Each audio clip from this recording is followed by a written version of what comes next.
All things Aussie hoops and NBL fantasy. Three blokes catching up over a can of three. So many things that we cannot wait to see.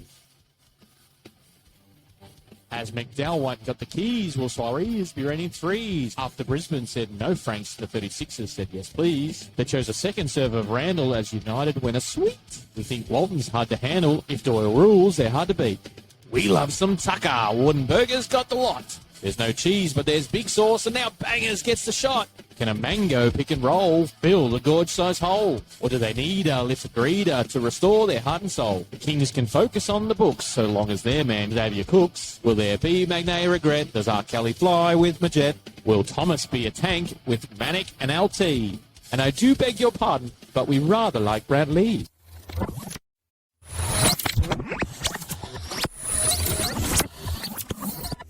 So without further ado, we're back for NBL 22.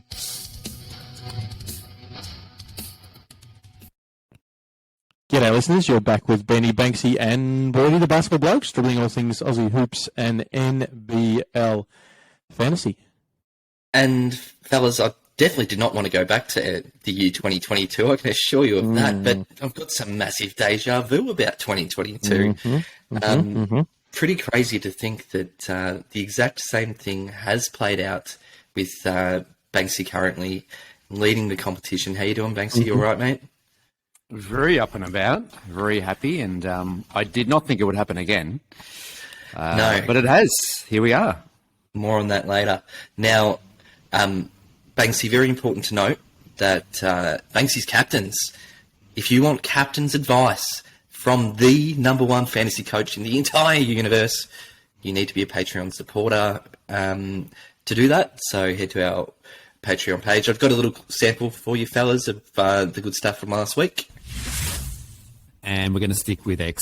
Breath and Maze. So that was very good from last week. Sticking with very X. doctored. A slight bit of editing. There might have been a not Wrath and Maze taken out of there, but hey, it's still the advice from the number one captains. Now, I went back last season, Boydie, there was a big hoo-ha about Banksy being number one in the universe. We did this by far the proudest thing I've ever done on a podcast, which was the This Is Your Fantasy Life clip. Now, that will be our outro for today's pod, so hang around for that. This time, we're not going to get into so much, but just something that is probably the greatest podcast we have ever done, because also what happened on that was this.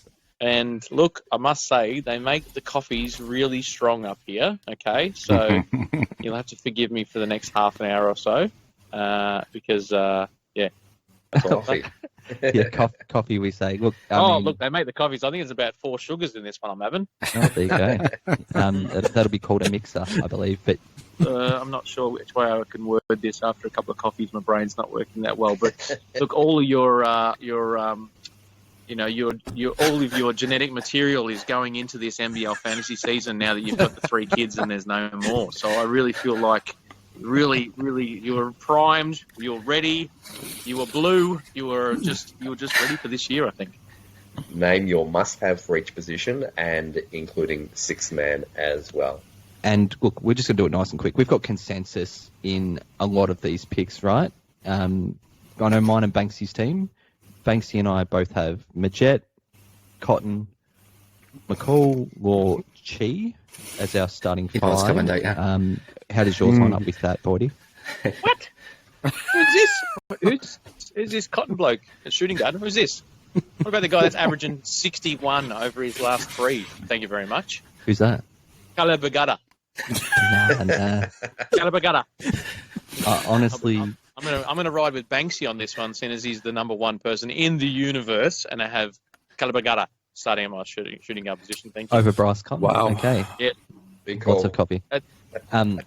So that'll be the only difference between then. So at 6th man, Banksy, who have you locked in at your 6th man slot? I think we'll all be a little bit different here because there was a number to choose from, but I've gone with Frank's, just based on his current average. Stop it. It's a pretty dumb. You just looked at the top of the list. Are you guys talking sense? How could you not have the big man? The big Zim at the rim. Come on. Come on, man. Come on, man. He couldn't make the cut in my import. Come on, man. He's Photoshop averaging artwork. 53. He's going to have 160 over the next 3 games, 2 rounds. Come on, man. Ah, goodness. This is the luck. He picks up Antonio Cleveland, who then has the buy, so he must. He's forced to I trade him had out. to trade. And And he that's got- why I he got said- in my team. He said, I got to get him. That's it. I cannot believe you can have Magata did not have to play him in the first place. What is with the accent, mate? You're going to have to drop that. The next question is from Tyson. Because I've got this Colombian coffee that I'm drinking.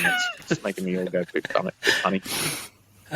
Same energy tonight from you, please, Wow. Boydie. Well, This is some of the best work there. Hey, what happened, to that one? What happened with the big Zim, by the way, that round? Do we know?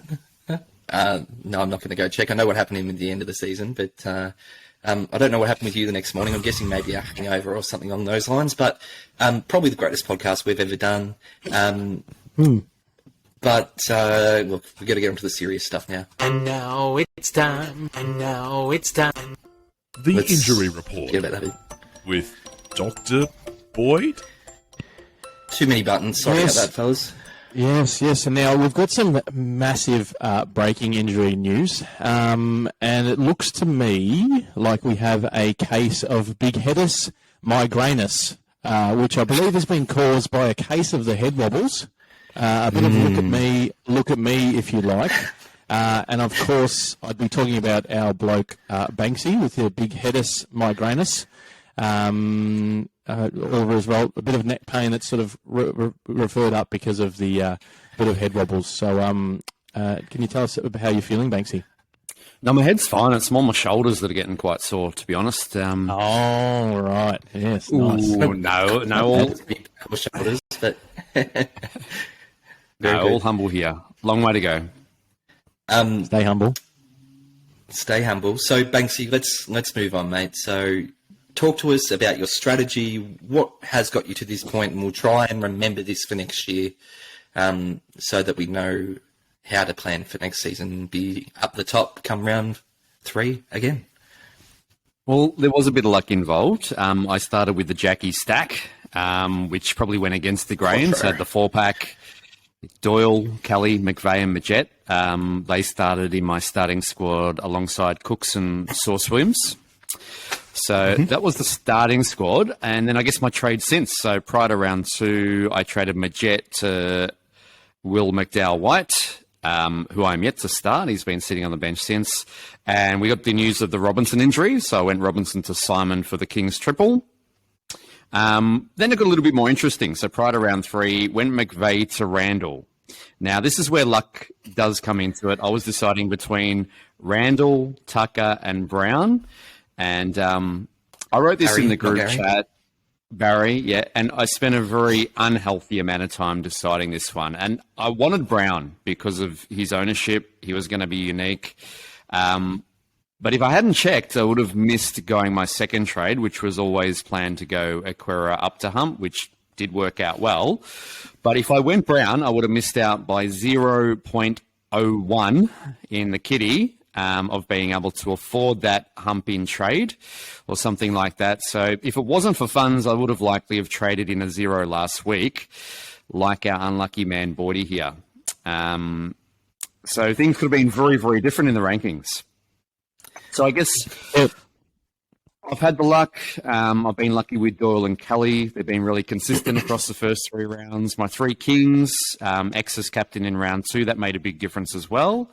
And I guess from here, I'm going to plan to dump my 2 remaining JJs with just the 1 double over the next 7 rounds. And when you're sitting at the top, you may feel a little bit hesitant to put your trades out there from week to week. But after hearing our man Benny's story, it sounds like it actually works in my favour.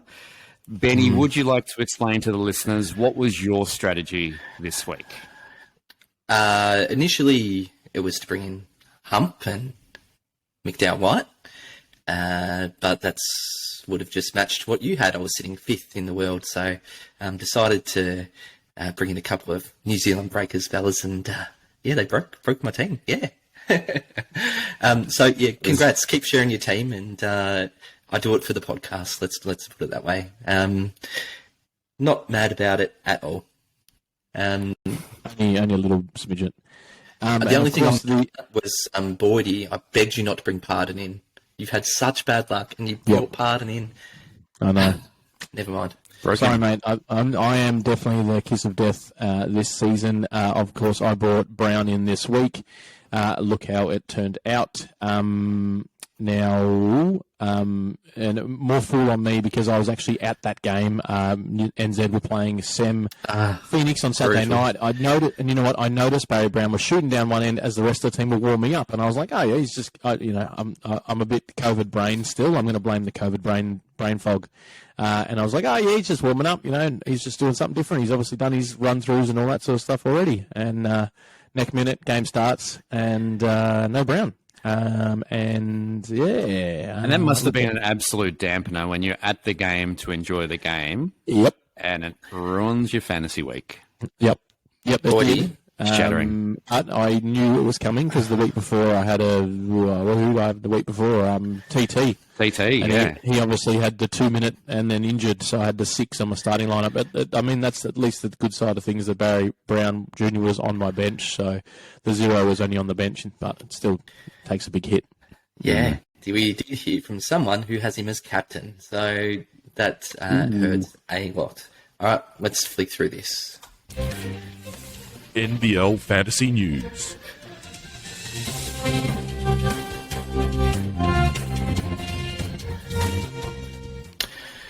I feel like I should have played the whole NBL 22 intro song. Just about. Because it is another case of deja vu. The trend continues, and Peyton Seaver, the Civ, or Gary, as you named him last time, that'd be way too... We got too many Garys going around now. Yes. Signed with Illawarra. Banksy, I'm guessing you put the tweet out to the game logs? I did. So Seaver averaged 34.83 fantasy points per game. That was, of course, for the Breakers in NBL 22. One of 15 point guards in that rotation. So something to keep in mind for that particular season. Obviously, points will be dented. We don't know when he's going to come in and all those sort of things. So think about planning on moving on. All right, I'm going to do the intro. I think that's on the broadcast. That The injury report with Dr. Boyd. Yo. Sorry, Benny cut me off there with the button. We're obviously, because of Banksy's migraine and Benny's a bit under the weather, and even I'm still a little bit under the weather, we decided to do this one over the interwebs. So we're a little bit off skew. Bain Seaver, I think they said on the broadcast, unlikely to be there for their next game, which is next Monday night, I believe. So he will probably miss that one in for round 5. I think they're hoping, but it's only the Thursday. They've got the short turnaround, the Hawks. So one to keep an eye on. If you're looking for a point guard in there. Now, of course, this week we had a lot of returning players. We had Corey Webster, who sat out that game last round with the family issue. He was back. Trey Kell for the Sam Phoenix was back. Did only play, I think, around about 20 minutes. Rowdy was another one that was back for Sam Phoenix. Latmayan for Cairns. Tyrell Harrison. That's right. He was dancing on the bench. That's right. Tyrell Harrison back from that injury. The wristy. The chicken wing, the wristy. And then Glover back and Bawali Bales back for Sydney, and they both came in and played some minutes there as well over their 2 games. Now, we had some new injuries. Obviously, the most contentious one is Lockie Barker, concussion for Melbourne United after that screen from Jesse Wagstaff, who was concurrently was suspended for that screen. He'll sit out at least one game, although they're appealing it, I believe, but I don't think it's happened yet or what have you. The other one was the Barry Brown incident. We spoke about it briefly. He did not play either of NZ's games for the round, so there we go. We've already had word come through that Gary Brown for the Sam Phoenix will be back on Thursday night. They play in New Zealand, over in New Zealand. Apparently, our word was that he was good to go for the last round, but they were already bringing in Rowdy and Trey Cal, so they held him back for a week just to a little bit of an extra measure. Obviously, he's a point guard, be $1 million. Not sure how much minutes he will come in straight away, but that's obviously going to affect probably Foxwell more than anything, Adnam probably as well. We can go from there. On the watch list, we've still got Illy on that concussion. No info as to when he comes back. And Sean Thomas over in Perth did not play their game this round with that ankle that he rolled in the first couple of minutes of the round previous. So it'll be interesting to see if he's back because they're on a double this week, aren't they? Nope. No, they're on a single this now. week, double next week. Sorry, apologies. They play Tassie and Tassie on Saturday night, so maybe we might hold him off again if he's still a little bit touch and go. We shall see. Long-term Gruder's still out. At least he was on the coverage chatting up and he's in good spirits by the sounds of things. Peterling's still a few weeks away for United. And to hear McCall, it's still 2 to 3 weeks away there. So that's about it. I am out of breath. Well done. You did very well there, mate. So be careful with your Gary Browns and your Barry Browns. Be awesome if we got to Sean Thomas to get some minutes. He's a very decent trade target next week. If he gets a 100k price drop, keep your eye on him. Fingers crossed he gets some minutes.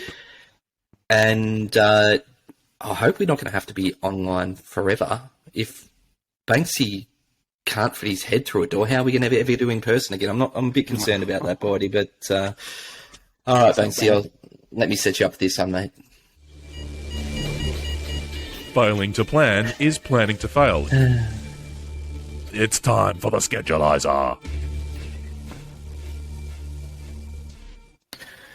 All right, as we enter round 4, Melbourne continue their stretch of doubles. They've got 8 over the next 9 weeks. Bring them in if you think they can score better than their last game against the JJs. New Zealand, 5 doubles over the next 6. They've got the next best schedule. Sem are starting back-to-back doubles, but of course it's becoming a bit of a logjam there with all the returning players. JJs, they only have 1 double over the next 7, so... basically, time to thank them for their service before you ship them off like I will be. Sydney have the 1 double this week before 5 straight singles, so you need to have an exit strategy if you're stacked with Kings like my squad currently is. And then you got a few teams with sparse schedules, Brisbane, Cairns, Illawarra. You'd only be bringing anyone in there, e.g. Pinder, if it was a 1-week rental, you would think. All right, more on Pinder. In here. Need an adjudication on who to trade in this week? How about a ruling on who to sit or start? Let's see who submitted their case for judgment in the Fantasy Full Court.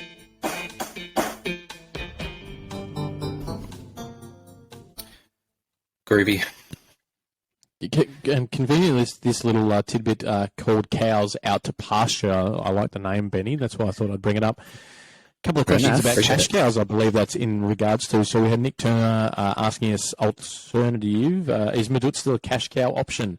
And he has then gone on and said, alternative to this, if we think Madut is a priority to move on, who do we look to move him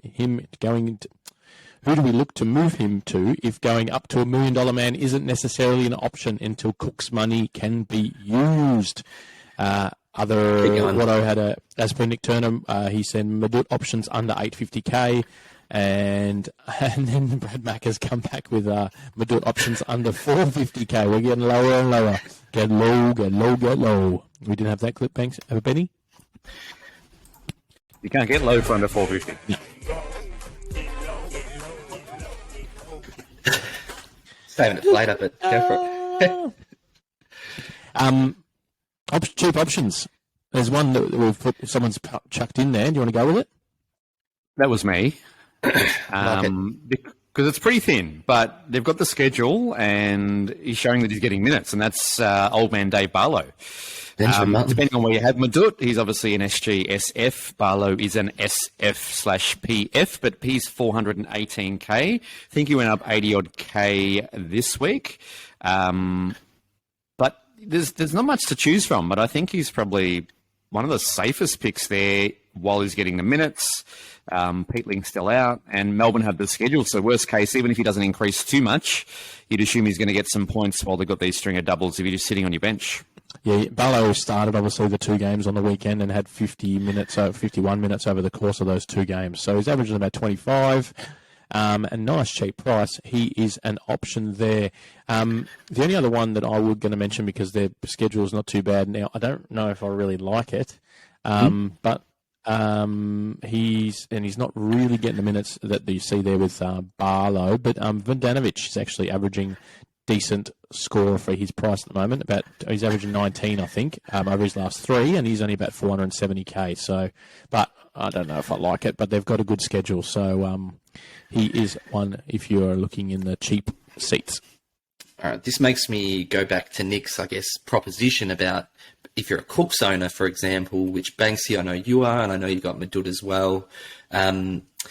Would you rather get a David Barlow in your team, or is Madut not that much of a priority to go right now?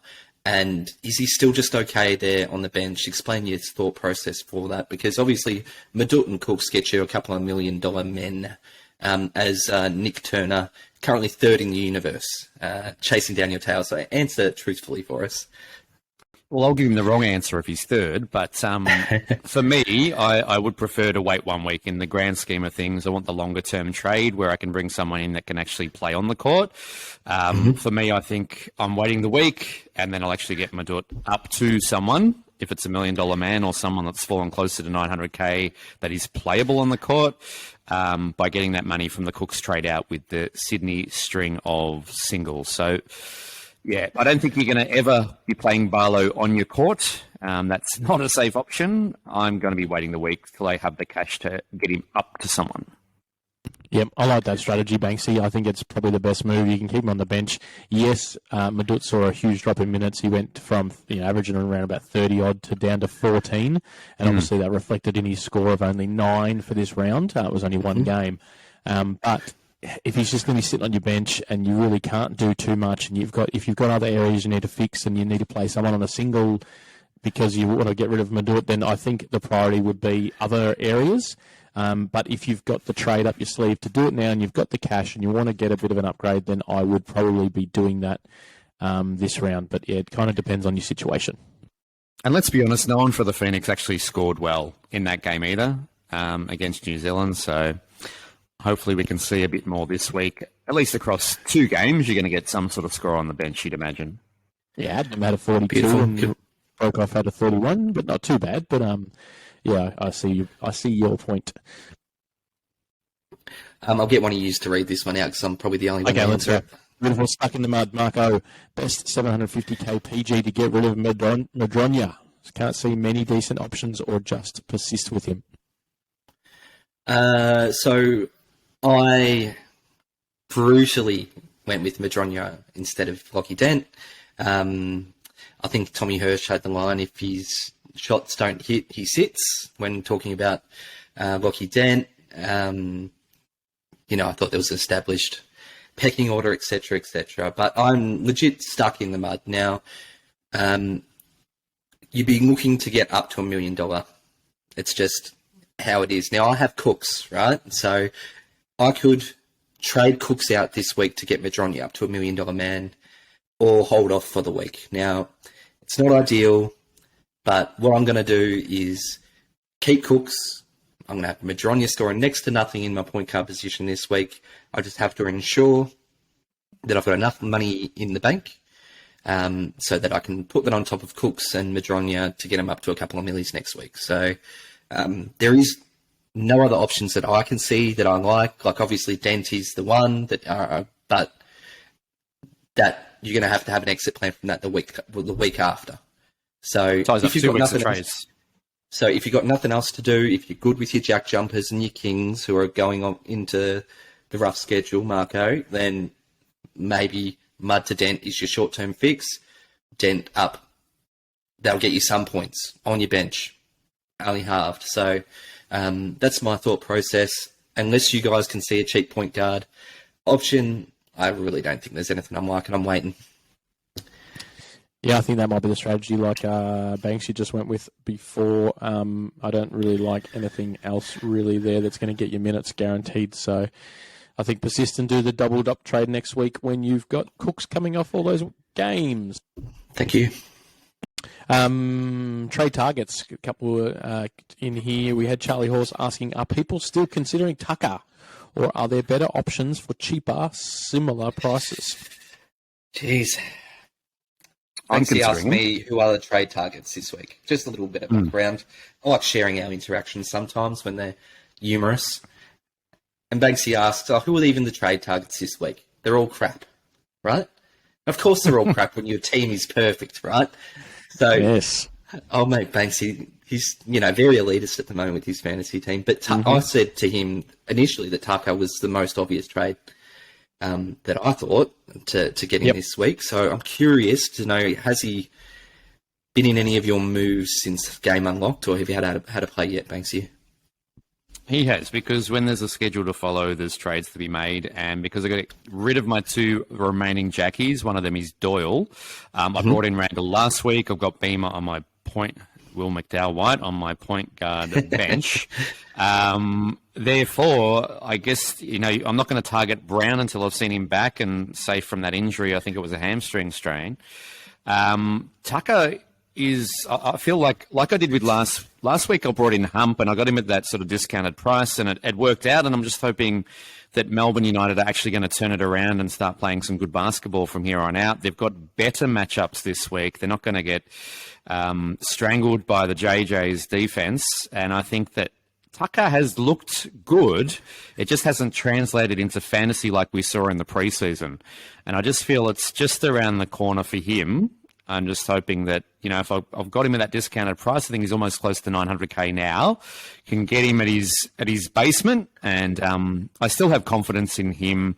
He looks good in the games. We've just got to see it translate to fantasy. I think it's only around the corner. Yeah, I mean, he's been very turnover heavy. He's had 4 in each of his last 3 games, so that's cost him 8 points in each game.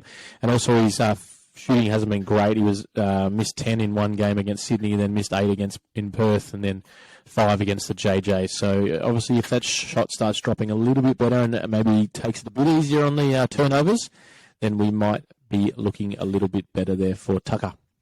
And the matchup, they've got Cairns. Sorry, Benny. They've got Cairns at home. They've got Sydney at home. Cairns is a better matchup, and surely they're going to be out to bounce back against Sydney after they were completely humiliated. Whereas last week they obviously had Perth and Tassie, who we know are 2 of the hardest teams to score fantasy points against. And yeah, I find it interesting with Tucker. He's either had a somewhat reasonable scoring game or somewhat reasonable rebounding game. Hasn't combined the 2 of them just yet. What I like about it, he's the 11th most owned player, 1,200 people currently own him. Lots of them would have had him at $1 million.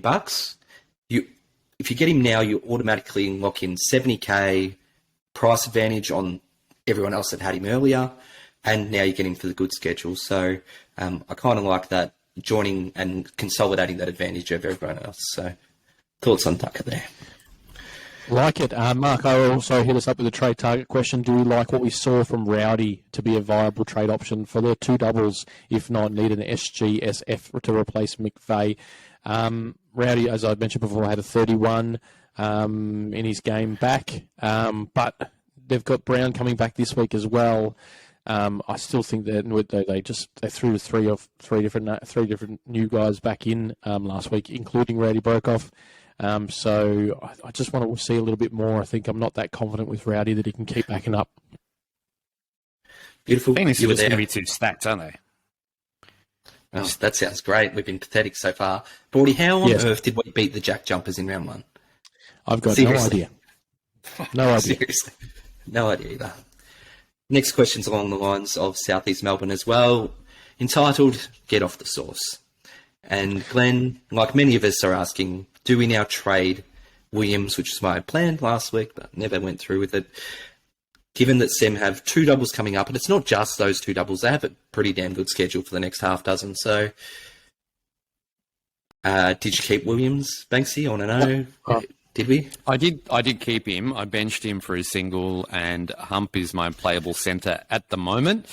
Don't have great confidence in either. I did have a little look at the Sem game that Boydie was at. I did see that he got in foul trouble, so he was benched for long periods. I think pretty much all of the third quarter, I believe he was benched. Obviously, there's the cheese factor, and so there was foul trouble there. That didn't help his case. I think his stats were reasonable at halftime. I think he had 9 points and 3 boards or something like that.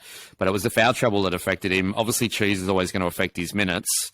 But like I said, I know that none of the players for Sem really had great fantasy scores outside of Adnam, so I think it was a down game along with the other combinations there. But We've got to get rid of him at some point, but with the doubles there is probably least of my priorities at the moment. I went the other way around. I saw with the Cheese coming in and playing big red flag, and it sort of came to fruition, I thought. He was playing 23, 25 minutes the first three games, went right down to 15. Yes, even though he had a bit of foul trouble, they've got to get minutes to Cheese somewhere. He only had 12 in that game and 12 for Pinot as well. So I just think there's a bit of a logjam there, like we talk about with other teams sometimes. Brisbane with all their four big guys and now five with Harrison back. I think Sem is a similar pitcher. I just don't like it.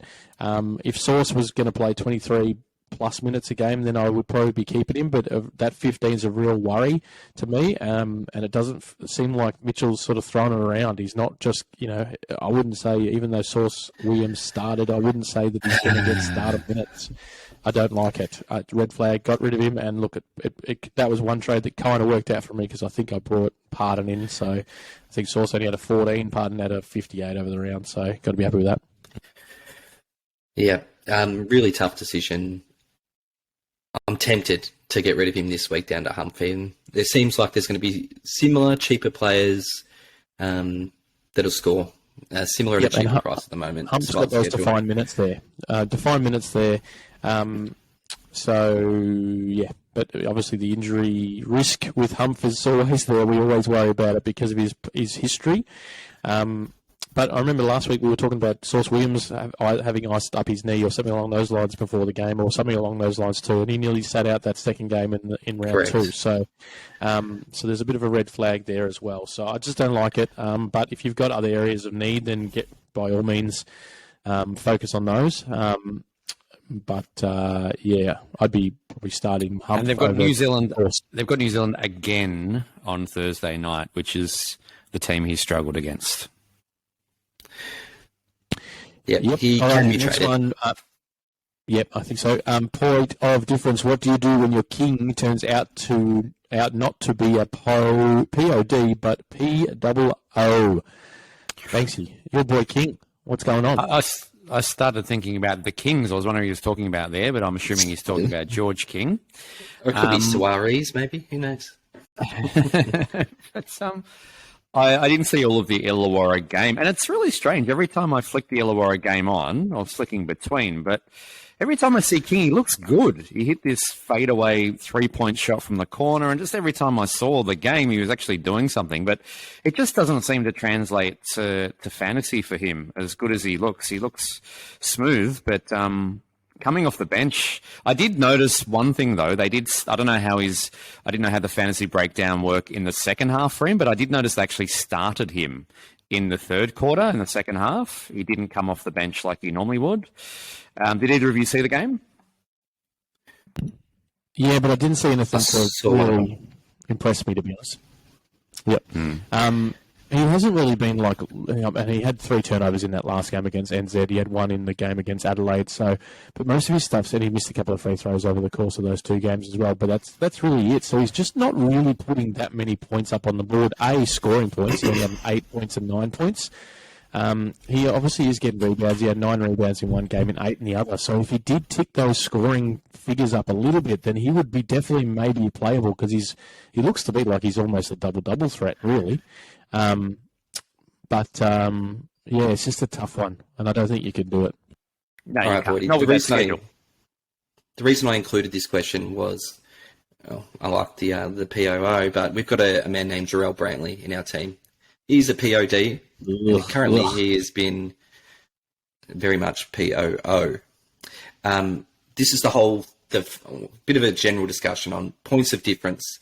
Do you cut bait, or do you stick with it? Because obviously, if you cut bait, then you go to someone else and you consolidate the fact that it's gone badly.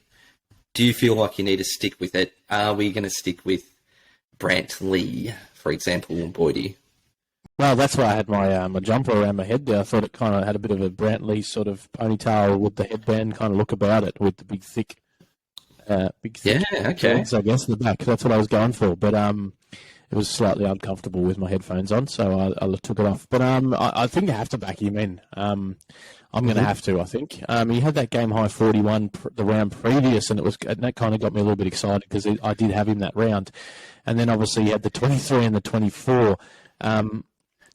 24 at half-time, weren't you? Games. Correct, yeah, that's right. He had 6 turnovers in that over the course of the 2 games. He missed a few shots, which you can probably just, that's the way it goes. Scorers are going to do that. I think board numbers were kind of down, and guys like Lowe and Vodanovic playing pretty well in that second unit sort of kept him off the court a little bit. So, look, I'm hoping he pulls through. What do you average? Yeah, he still had 24 and 21 minutes, so not that great. Rob Lowe almost outplayed him minutes-wise. So, that's a bit of a red flag there. But, with New Zealand's schedule, I'm backing him in. Yeah, with points of difference, I feel like you got to follow it through while the schedule's good. So that's what we're doing with that one as a general rule. Just as a question from Bucks, if BMW or Barry Brown Jr. if Barry Brown Jr. was declared fit, I'm assuming we would all choose BMW over Barry. Yep, Miguel White for sure over Barry. Yep. And can we touch on that? Both? Can we touch on that while we're there? We had Are you word talking about your .01 again? No. Just on McDowell White, he got a double and he looked amazing. He had the keys back. That was for sure in last night's game. But we also heard that he was even still vomiting yesterday. So that's right, game day. I think he even went to say that he was sick at half time, but then he knew that he shouldn't have said that. It sounded like to me because he went and then sort of went and he was asked by whoever was asking the questions to him. Can't remember now, but did you pass it on to anyone? And he said yes. So he looked at someone and said, "Oh, maybe," or something like that along those lines. So obviously all was not well with the NZ guys. It's by the sounds of it. We heard Gooden was sick. He missed that first game of the round against Sam, obviously with the virus. I think someone's mentioned. I saw somewhere that it was from his kids. And it kind of went through the team a little bit. But Beamer obviously was still not 100%. And look, he played like that. We've talked about him at length. He had that 100-point game with a triple-double last season, so he can put up points. And I think I know Liafa did get the ball a bit, but I think McDowell White is still a good player. I'm probably going to start him this week. He's back. Price is going up. Get on him this week, ideally. What I loved about it was watching the game. The coach was screaming. You could audibly hear it. Will. Every time they got the ball, they wanted it in his hands. Even when Liafa was on the floor, that was the sign I needed to see personally. I'll make sure I get him this week. Got the keys. He does. All right, while we're talking NZ. Do it. Yes, and of course we're talking about Rob Lowe. Had a couple of questions in regards to him. Who to trade in between Lowe and DJ Mitchell? Seems like the best and safest 2 money makers at the moment. The other one was from Ruby. Can you play Rob Lowe as a starter on a double? Ugh. Ruby. I don't like that. Ruby. But let's be honest. He's averaging sort of 32. 37-ish over his last 3, including that 48 he had in that game against the Hawks, in only 20 minutes. So his points per minute is off the charts. Sorry, Benny, I probably cut you off. You're definitely like quoting that one, the points per minute all the time. I was going to ask you. But Hawks were so bad. Can we expect that from Lowe every time? I'm not so sure. Yeah, look, obviously both are good. Both are going to go up in price. DJ Mitchell should see more minutes going throughout the season and will probably have a longer run of cash generation. I don't think any are ideally playable, but Lowe plays like an extra 3 games over the next 6 weeks or something like that. So you got to play the schedule with that. You're going to have to go Low out of those 2 just for that pure fact. Even though I think Mitchell's got the better, possibly money making, like you mentioned. He is getting more minutes. I think he's averaging almost 30 over his last couple of games. Yeah, although they had the overtime game, didn't they, against the JJs, so that throws that out a little bit. But yeah, more games. Yeah, I think it's a price versus points equation. If you want to bank some points, it's low. For price, we're probably thinking DJ Mitchell. Fair. All right. Get off the sauce, get on the cans. Now, this is, I asked Banksy about this earlier, but Marco's asking, is Pinder a viable trade option, even if we've got to get rid of a couple of Kings next week? So this is the exact scenario Banksy's in. So, and also, Watto asks, how expensive do we think the likes of Pinder, Scott, and the relevant Cairns guys will be in round 8 when they are almost must-haves? So, Banksy, what are your thoughts on Pinder and as a Kings holder honourer? I love Pinder. I just honestly wish the schedule was better. Cairns, they've got the double this week, but then they've got 3 singles. I mean, he'd have to sit on the bench for those 3 weeks, you would think, when there's going to be so many other better bigs playable across those 3 rounds. But I agree. If you're thinking forward, I mean, that round 8 schedule, it's a big round because we've only got Cairns and New Zealand on the double. So what I was saying is right. We're going to need the likes of Pinder in our team, even as a captain option. But can you afford to sit him 3 of the next 4 weeks? He takes up a lot of cash. He's less than 300k, I think, between him and Cooks at the moment. So he's definitely up there in the cash as such. But for me, I was considering him. I don't think I can do it because it hinders my other trade too much. But probably has to be a 1-week rental, I would have thought. Interesting. Well, the interesting one with Pinder is he only had the 31 minutes in their game on the weekend. He's been averaging sort of around about 26 or 27 minutes a game, 27, 28, for those huge points he's putting up. So he's doing quite well, points per minute. Does not having Tashir McCall there, well, it was only for the last game, really, so that he wasn't there didn't affect his score too much. He's just in peak form, and he is there one... He should be centre eligible, but he's the one sort of 5, really. The rest of the other 2 guys, they're bigs there, Wardenberg and Deng, are really only 4s, I would suggest. So he's going to play those. I mean, he's only averaging 27-ish, but something along those minutes anyway. If I was to ask you fellas to pick who's going to have the highest fantasy average for the rest of the season, who would be your pick? Cooks. I think Pinder would probably just about rival him. He's elite. It's a tough one. Would he be in your top 3, Pinder? Yeah, I think he would be. I agree. I think Pinder's amazing, but I also think Cairns, fair to say, from what we thought at the start of the season, are, I guess, overachieving, you could say, at the moment. I don't think they're going to play at the rate. Yeah, I don't think they're going to play at the rate they're playing now. And I think Pinder being a big man, we could see some possible foul games there as well that we haven't seen so far. So it's a long season. I think we have to talk about the schedule with it, because for the same sort of price, you can grab a Robert Franks, for example, and I'm just putting it out there because.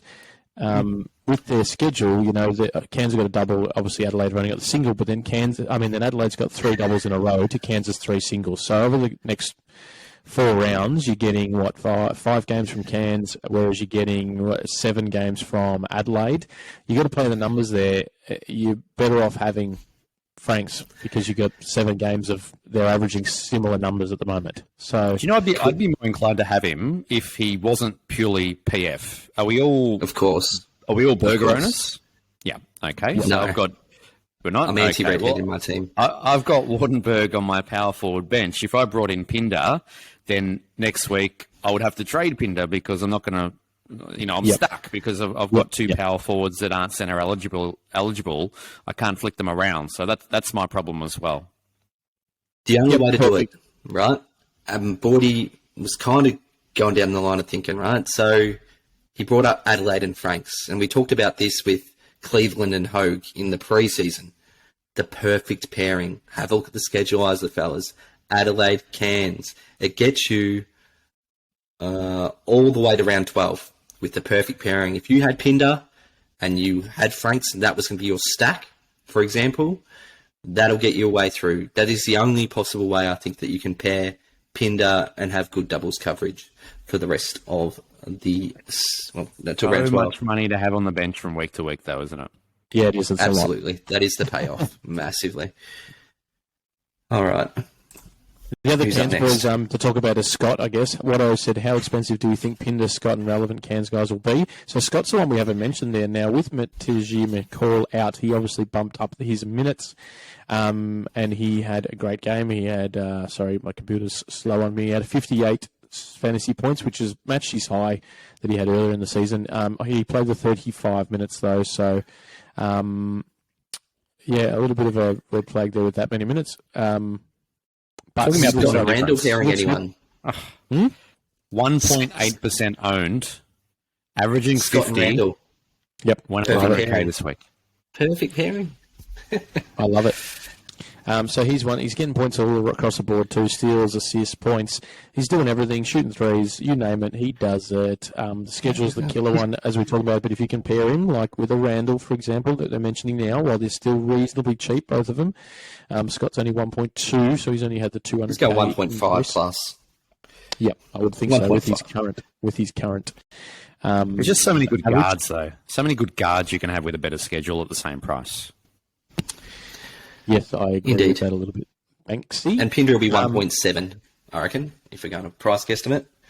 Which is going to be tough to bring him in on a week that you need him. Indeed.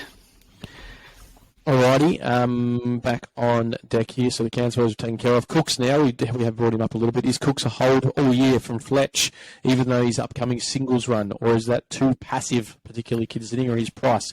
Bench cover is Wardenberg. I think we've kind of already talked about this one, haven't we? With you guys both talking about doing Cooks. Yeah, it's too hard. There's too much money just to be sitting there on singles run, isn't there? With just a PF eligibility too. Yeah, with 5 straight singles, he's the perfect candidate next week to downgrade to $1 million guy and get one of your benches up like a Madut. So, no, you can't hold him. And he's losing cash at the moment, so he might be easier to get back down the track. Who knows? I haven't had him in my side all year. I've faded him, and look how well it's turning out. But anyway, start sit questions now. Oh, this is what I want to know. Source, Humph, low. Oh, this is what I want to know. I like Humph. It's so bad. Humph. It's my exact They're conundrum. all risky. They're all risky, but Humph for me.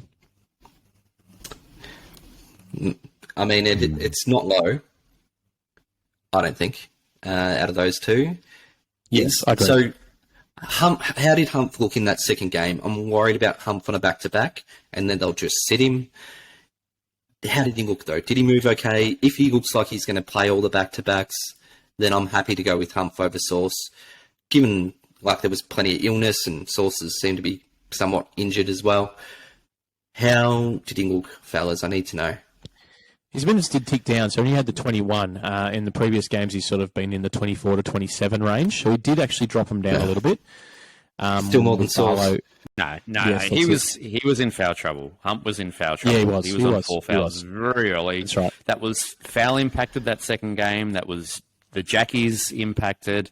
I'm not taking too much away from that second game, and he actually flattered his score in the end. I think he picked up a steal, a rebound, and a couple of buckets really, really late, where they'd already sat the rest of their starters, and he was left on the court, which was interesting. I thought he would have been one of the first to be removed from the court. So, yeah, I'm not taking too much out of that second game. I think they need to play Hump. They're playing Cairns.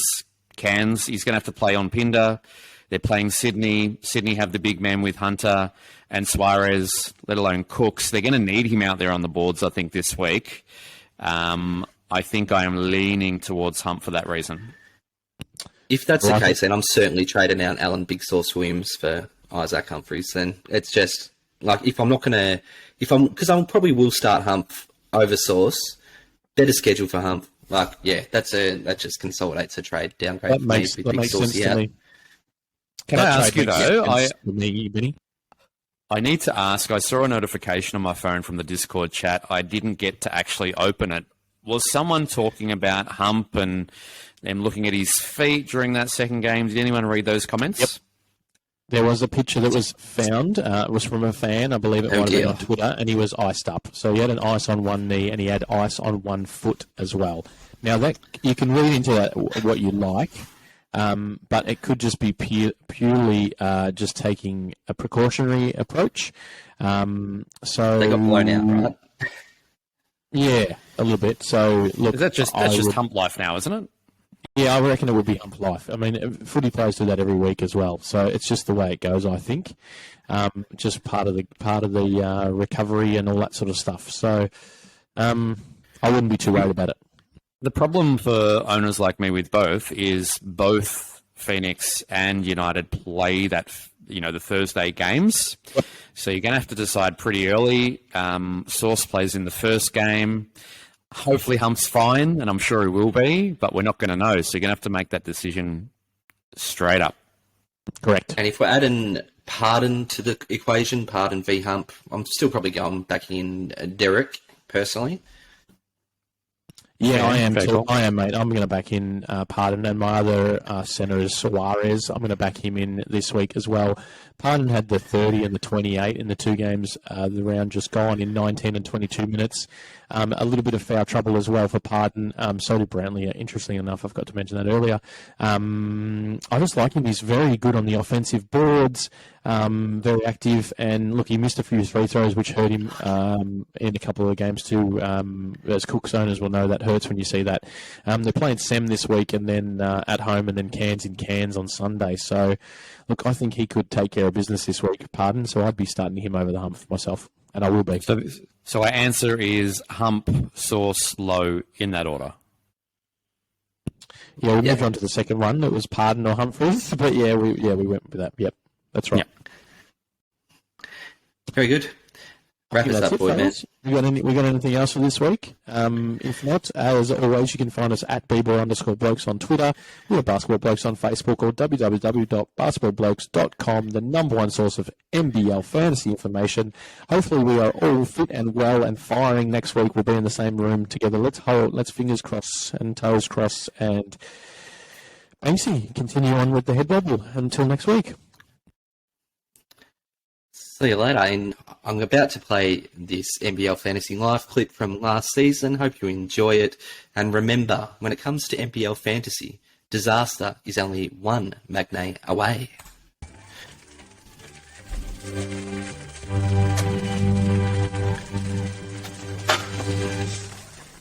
Welcome back to this week's episode of This Is Your Fantasy Life with me, your host, Ben.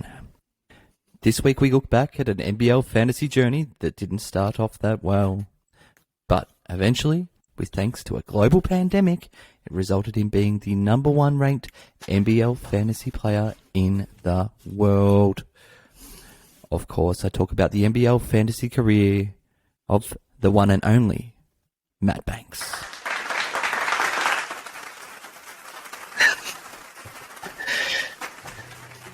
And we start by looking back at the tougher times, when Banksy was in his infancy in dribbling all things Aussie hoops and NBL fantasy, competing with an oracle and someone who could cut his clips to make him look bad. How would he manage? And would his longtime mates support him through this? Myself and Boydie, so Benny and Boydie are the joint top blokes. I know I'm sitting overall 66th at the moment. Boydie, what's your spot? 48th for me. And I guess before we get your score, Banksy, as the ordinary bloke for the week, maybe you should follow us. We're on Twitter at bball_blokes. And take some hints and tips from the top blokes of this week. How did you go anyway, mate? You improved? Better than the 19,000s? Oh. Speaking of ordinary, Banksy, how'd you go, mate? I'm debating whether to even talk on this podcast, to be honest. 448 points, which I think you're going to have to come up with another name because ordinary doesn't really fit the bill. So I think technically, just I was going to say, even if I didn't even play K and didn't have a captain, I think I still would have. It was a disaster. Which is a bit. And the thing is, during the week there was that Cotton announcement, if you remember.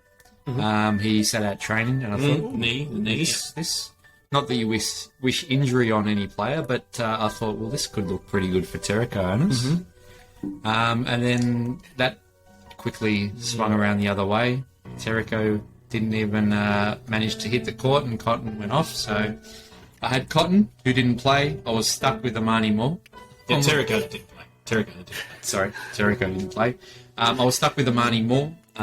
So I had 2 donuts on my bench. And over the next few weeks, I will continue to hopefully use at least 1 trade a week on a bench spot, because I think it's all important as you're getting further and further into the season. Banksy, you want to say something? Well, in all reality, that's the difference between yours and my team, and also our ranking as well. I had some really bad luck with some of the injuries that I had to try and find replacements for. That's where my individual team will still start with the likes of Armani Moore on the bench. He's now scored me a donut on the bench for 2 rounds in a row. You can hear the despair in his voice. He's even forgetting which players didn't play in his team. He's got that many of them. He's lying about not wishing injuries on players. And yes, he's stuck with Armani Moore, who would sit on his bench for weeks to come. This sparked an unwanted trend for Banksy, who subsequently had Tom Wilson in his NBL fantasy side for many weeks. Tom Wilson, who would ultimately play more minutes in his AFL fantasy side than he did in that NBL season. Then there was the development of the dreaded S word, Slow. Subsequently, last year's winner, Denham, rubbed salt into the widely open wounds of Banksy, who spent countless hours on his cheat sheet. In Denham's section on the cheat sheet, he said that his key to victory was getting rid of Sloan straight away. Now, with 3 children and 91 Patreon supporters depending on him, would this prove to be a turning point for Banksy? Alrighty, so we're talking outlandish predictions here, and if people have listened to previous prediction pods, I'd like to go a little bit bold. Let's say bolder than bold, and bolder than the others maybe in the room at the moment. So, look, I might go for an all-timer here. I'm feeling it. I reckon. If I go for an all-timer, will you give me 2? Can I chuck a small one in there? Okay, all right. I'm going to go with this. This is possibly the biggest call. Banksy will be top bloke for the season.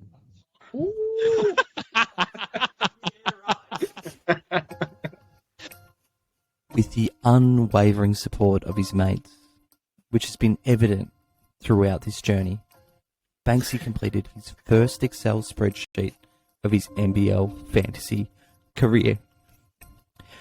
And the season, it started with a bang. He was sitting inside the top 20. However, as is the way with the best of journeys, things don't always go the way that you had planned. If Big Cheese minutes increase, as I think they will as he goes on in round 2, we could be in for a real fantasy treat.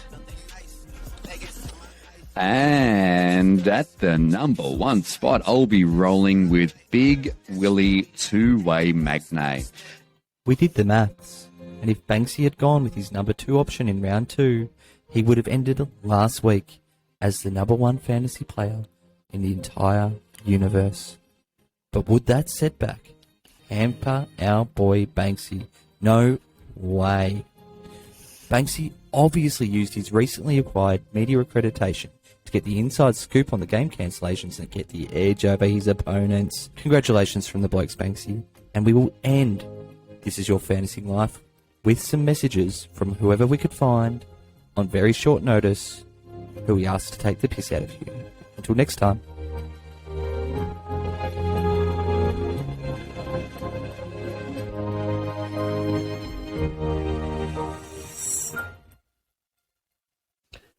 We're recording for who? Who's leading fantasy? Banksy? You got to be shit. Oh, it's on. Right, okay. Banksy, Julian O'Brien here. Congratulations, mate, on leading fantasy. And never had any doubt at all. I guess you're proving the old adage true that even a blind squirrel finds a nut once in a while. Keep up the good work, mate.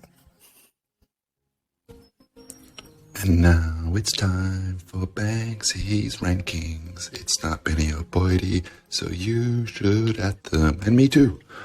Hey guys, Tom Hirsch here. Just wanted to give a huge shout out to Banksy, the top ranked player in all of NBL Fantasy after 4 rounds.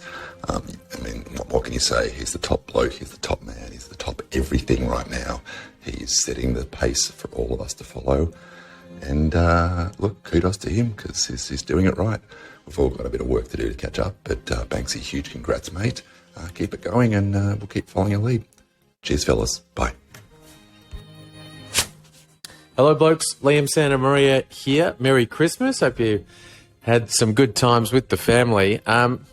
What kind of bizarro world are we living in? Banksy is leading the planet in NBL fantasy rankings. I had to refresh like 3 or 4 times just to try to make sure that was correct. But in all seriousness, Banksy, smashing it, mate.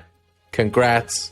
You're the role model for all fantasy players right now. Keep doing your thing.